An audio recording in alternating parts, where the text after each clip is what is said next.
talk is over.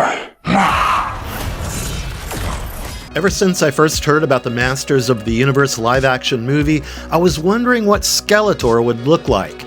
I mean, it's really a gamble with a character like Skeletor, isn't it? On the one hand, you might want to retain the goofy and light-hearted character from the 80s cartoon, and on the other hand, you might try to turn him into someone sinister who needs to be taken seriously.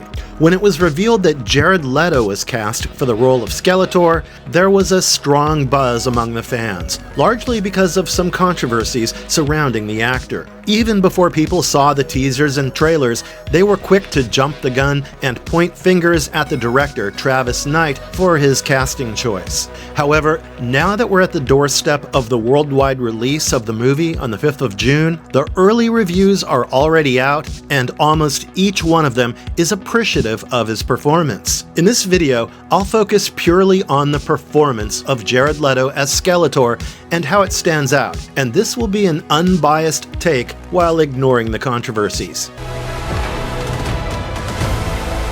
When I think of Skeletor, the first image that comes to my mind is that of an amusing cartoonish villain dressed in purple with a creepy laugh that reminds you of Mark Hamill's Joker. But over the decades, there have been several iterations of Skeletor, comic book appearances, and action figures.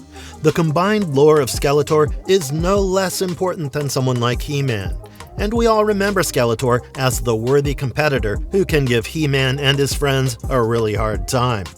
Now fast forward to 2026, and suddenly the live-action version of Skeletor, played by Jared Leto, looks like a whole new person. Of course, the basics remain the same, but the enhancements are insane, and even in the quick glimpse from the trailer, I was impressed by the appearance. So what is it that makes Jared Leto's Skeletor so different and unique? Well, for starters, this is definitely not the version of Skeletor that we grew up watching, because he looks far more intimidating. The glowing red eyes under the hood and the powerful ram-headed staff trailing purple smoke in his wake look absolutely badass, and whatever little I've seen of his attacks tells me that he will be a really tough antagonist in the movie. In simple terms, he seems to be a lot stronger and more evil than his cartoon counterpart, and honestly, I don't mind the change at all. When the director Travis Knight was asked about his vision with Jared Leto as Skeletor, he said that the actor was given a free rein to shape the latest version of the character. In his words, Jared approached us because he loves Skeletor and has his own history with the character. He wanted to swing for the fences, and ultimately, we landed on something that I'm really happy with. Skeletor's kind of embodiment of toxic masculinity. Now, I think that we can all agree that testosterone-charged heroes and villains go perfectly with action fantasy genres, and maybe it's the right kind of change required for the big screen. In order to understand Travis Knight's vision of Skeletor, you need to delve into the history of the character. In the earlier TV shows, He-Man and the Masters of the Universe and She-Ra, Princess of Power, Alan Oppenheimer voiced the character. Even though he was largely appreciated by the fans and critics, the voice was purposely delivered with a silly, comical, and nasal tone to provide a contrast with his scary appearance. So fast, my pretty. Have a little sleeping gas. For the live-action venture, Travis Knight wanted no such thing, and he wasn't keen on blindly adapting from Alan Oppenheimer's version. For him, getting the voice of Skeletor right was extremely important, and he explained the same during an interview with Screen Rant, where he said, "Skeletor for me was one of the most iconic villains of the 80s, and it was because there were a variety of factors. I think most villains at the time, they looked cool, or they were scary, or they were funny, or they were intimidating. Skeletor was all of those things, so it's just a really interesting combination of flavors." As for his conversation with Jared Leto, the director said that they both realized that they wanted to honor the earlier aspects of Skeletor while adding a distinctive voice and an interesting laugh. I mean, can you really imagine Skeletor without the iconic laugh? However, at the same time, the goal was not for Jared Leto to do an impression of Alan Oppenheimer and bring in some originality instead. And so he did, which is what delivers the unique Skeletor voice that you can hear in the trailer.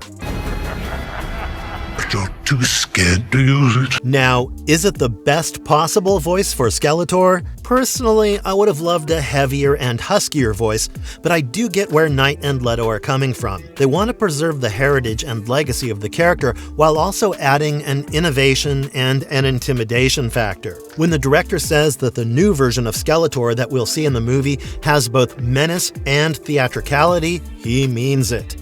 In Travis Knight's own words, Skeletor is always putting on a show, but he's also a very insecure man who is power-hungry, which is a fun thing to dive into and figure out how we could dramatize that character. To sum things up, what they both wanted was to embody the spirit of the opposing descriptions of funny and scary, and the end product is what they wanted. The Skeletor that you'll see in the movie will be scary and horrible, but he'll also be really entertaining, and I can't think of a better definition of Skeletor. Maybe Jared Leto also brought in some of his experience from playing the Joker to build the character for himself, and you may like his version of Skeletor or hate it, but you won't be able to forget it for sure. Now, the early reviews are in, and many of the critics have been very impressed by the performance of Jared Leto. As Peter Gray of the AU Review remarks, Jared Leto camps it up vocally as Skeletor.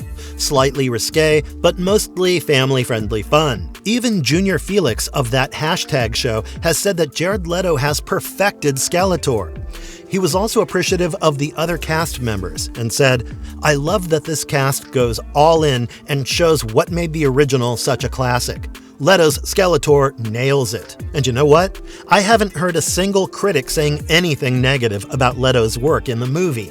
And that says volumes about how well Skeletor has come together for the movie. It's so easy to get swayed away because the character is not the easiest for a live-action adaptation.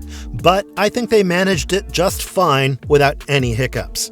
It wouldn't have been the same without the right Skeletor, and keeping all his controversies and darker aspects aside, you can enjoy Leto's performance purely for the sake of the movie and the franchise. As of now, it's an agonizing waiting period of a couple of weeks before you can all check out the new avatar of Skeletor in the theaters. Is this Skeletor scary and intimidating enough to impress the audience? I guess we'll find out in due time, but given how important his role is in the movie and how important Skeletor is for the He-Man franchise in general, I certainly hope that the film does justice to his presence. Also, if you consider the early reviews and reactions, it does seem that Jared Leto has nailed the role, and everyone's going gaga over his performance. It might be rather challenging to use a character like Skeletor in a live-action movie, but Masters of the Universe seems to have aced the challenge. I'd love to hear from you in the comments below what you think about Jared Leto's take on Skeletor and what your expectations are from the character in the movie. And lastly, if you appreciate the efforts to bring you this content, please hit the like button and subscribe to our channel for more such videos.